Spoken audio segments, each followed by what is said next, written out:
র্যাবের নাম পরিবর্তনের বিষয়ে সরকার চিন্তাভাবনা করছে উল্লেখ করে স্বরাষ্ট্রমন্ত্রী সালাউদ্দিন আহমদ বলেছেন, একটা নতুন ফোর্স রিনাউন্ড করি বা রেইজ করি, সেখানে হয়তো তারা নিষেধাজ্ঞা পুনর্বিবেচনা করবে। তিনি বলেন, র্যাবের জন্য নতুন আইন হচ্ছে, সেখানে জবাবদিহিতা এবং স্বচ্ছতাও নিশ্চিত হবে।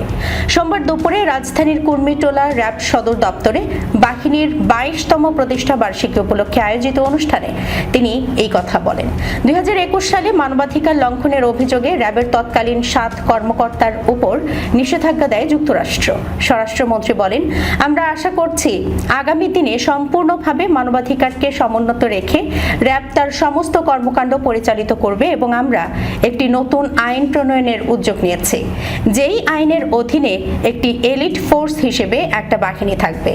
আমরা র্যাবের নাম আবার রিনেমড করব কিনা বা অন্য কোনো এলিট ফোর্স আমরা রেজ করব কিনা সেটা এখনো চিন্তা ভাবনার বিষয়, সরকার বিবেচনা করছে। তবে এলিট ফোর্সের ক্ষেত্রে জবাবদিহিতা এবং স্বচ্ছতা, ট্রান্সপারেন্সি এবং অ্যাকাউন্টেবিলিটি আমরা এনশিওর করব।